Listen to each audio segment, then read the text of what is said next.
South African Weather Service has issued multiple warnings as a strong cold front moves across the country. It started in the Western Cape on Saturday night and is now bringing icy temperatures, with some places dropping below 10 degrees. Both the Western Cape and the Eastern Cape are under yellow level 4 alerts for heavy rain and a chance of snow. We now go to the Western Cape Disaster Management Head, Colin Deiner, for an update. A very good morning to you, Colin. Thank you so much for making time for us this morning. So the Weather Service saying that there's an expectation of light snowfall in the northern eastern high ground. What are you experiencing this morning, and what did you experience last night as well? Good morning, Aldrin. Yes, so we have had some snow in the high-lying areas that has brought very cold temperatures to the Western Cape.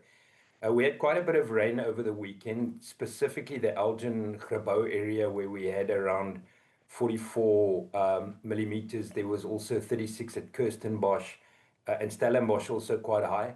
We didn't have much flooding. We were fortunate there. But we did have one event in the Slonghoek area where a person was swept away.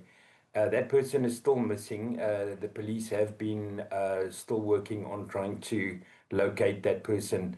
No other fatalities to talk about. We can't confirm, obviously, this one yet in terms of the person has not been found yet, but the searching is continuing. Yeah, what is known about that individual? Okay, so we know that it was a 24-year-old, and this person was crossing a bridge in the Slonghoek area, and then it got swept away.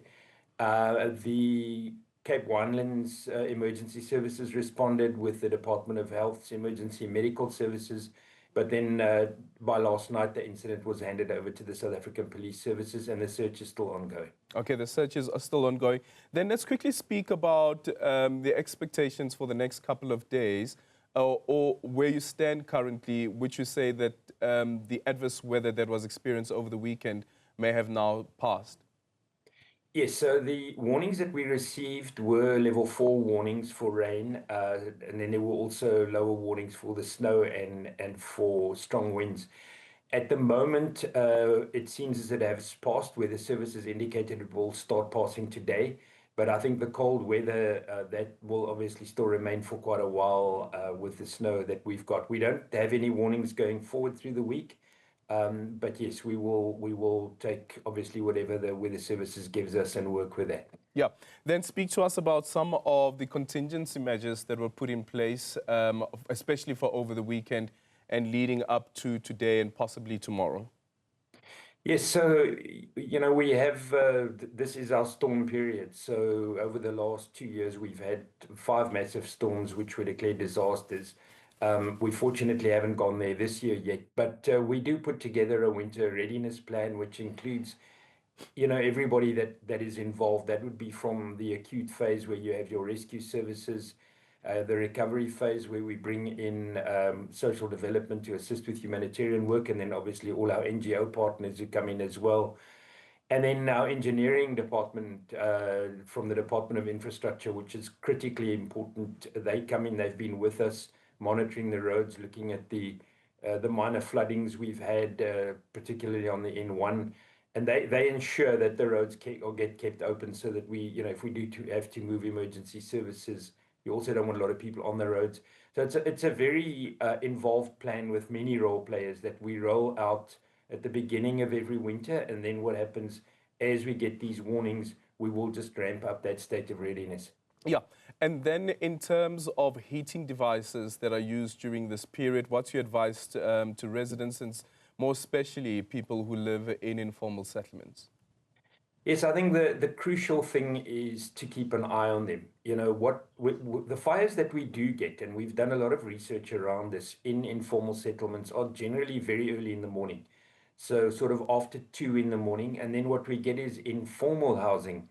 We would get fires around 7, 8, or 9 in the morning. And that is because people make a fire, they use it for heating, but then either they would go to sleep and not put the fire out, or they would go to work and leave heating devices on. and then while they're at work or nobody's at home, those devices would then cause a fire. So the important thing is if you are making a fire, we know it's very cold and we know that people will do that, is to be very, very careful, and to keep an eye on it, to make sure that when people are leaving the room or you go to sleep, that fire is put out, or that heating device is removed from the room.